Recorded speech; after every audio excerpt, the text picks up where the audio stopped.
Sepharad.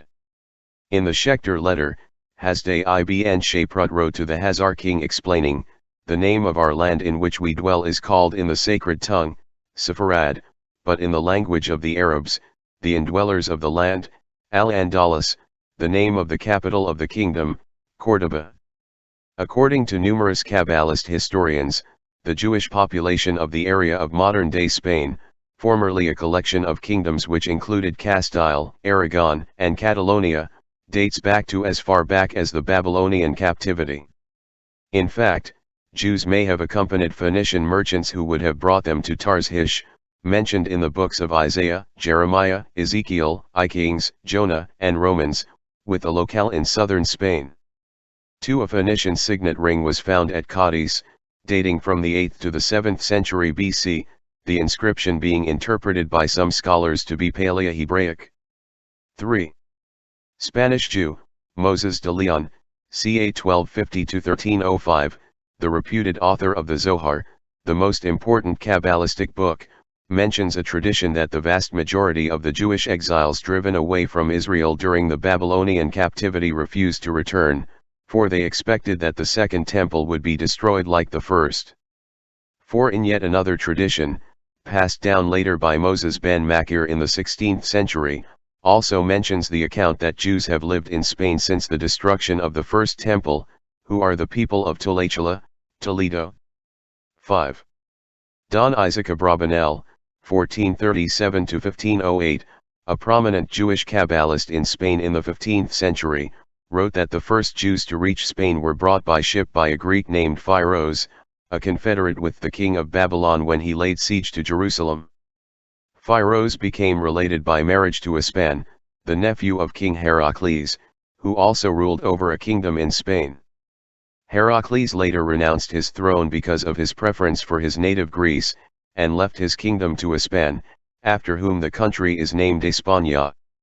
The Jewish exiles transported there by Pharos were descended by lineage from Judah, Benjamin, Shimon, and Levi, and were, according to Abravanel, settled in 2 districts in southern Spain. One was Andalusia, in the city of Lucena, a city so called by the Jewish exiles that had come there. The second, in the country around Tolachila, Toledo. 6. Abravanel says that the name Tolachila was given to the city by its first Jewish inhabitants, and infers that the name came from the Hebrew word for wandering. 7. Abravanel also writes that he found written in the ancient annals of Spanish history, collected by the kings of Spain, that the 50,000 Jewish households then residing in the cities throughout Spain were the descendants of Jews sent to Spain by Titus. 8. Hispania came under Roman control with the fall of Carthage after the Second Punic War, 218–201 BC.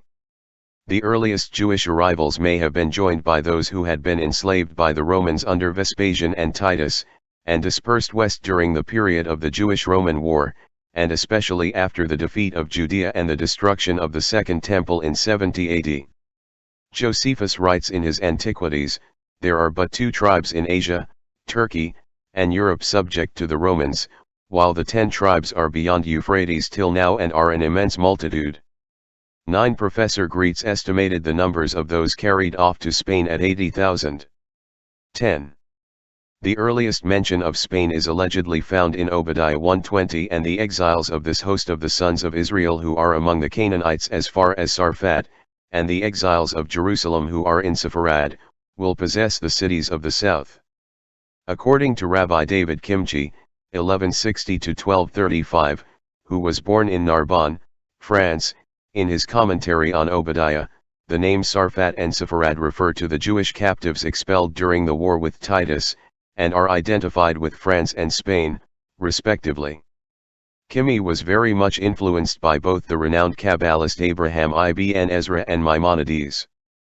Works of the Kimhi family were underwritten by the famous Ibn Yahya family of Lisbon. 11. Abraham ben David, c. 1125–1198, a rabbi from Provence, wrote in 1161, "A tradition exists with the Jewish community of Granada that they are from the inhabitants of Jerusalem, of the descendants of Judah and Benjamin, rather than from the villages, the towns in the outlying districts of Palestine."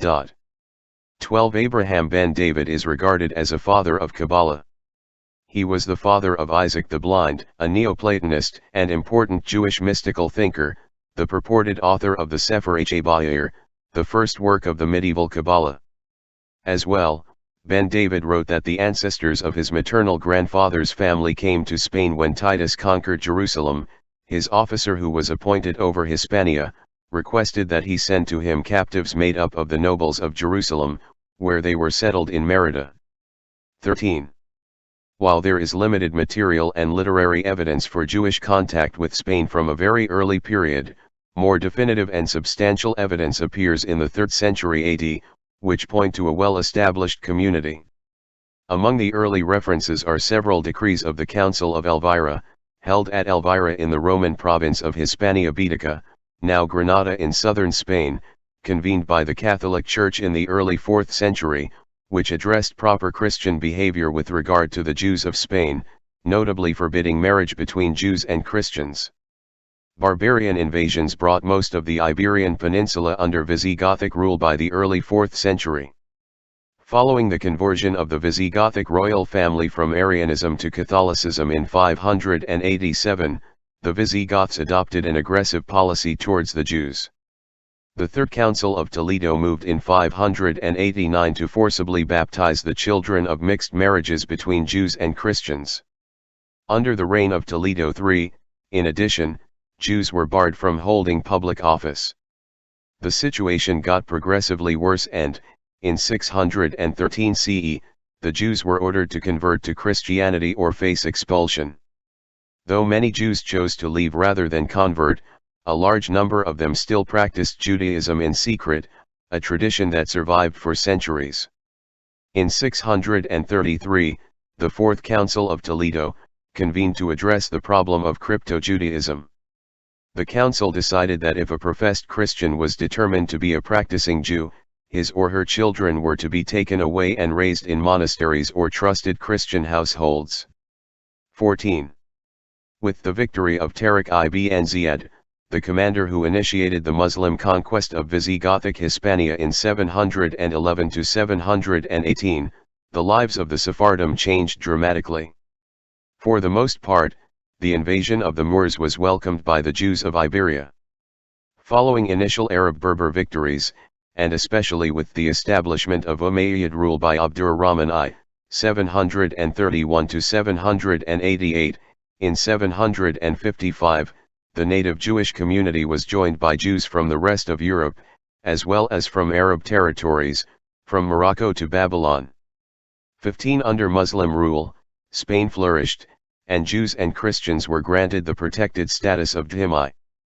Though this still did not afford them equal rights with Muslims, during this golden age of Spain, Jews rose to great prominence in society, business, and government. The conditions in Spain improved so much under Muslim rule that Jews from all across Europe came to live in Spain during this Jewish Renaissance. Sepharad, as it was called, became the center of the Jewish world, and the greatest flourishing of Jewish culture since biblical times dates from the 10th and 11th centuries. 16. Numerous classical works of ancient philosophers and scientists that had been translated into Arabic during the Islamic Golden Age, a period of cultural, economic, and scientific flourishing in the history of Islam, traditionally dated from the 8th century to the 14th century, were well known in Al-Andalus. The Neoplatonism school, Aristotle, Hippocrates, Galen, Ptolemy, etc., were well known in Moorish Spain, as well as the works of ancient philosophers and scientists from Persia, India, and China.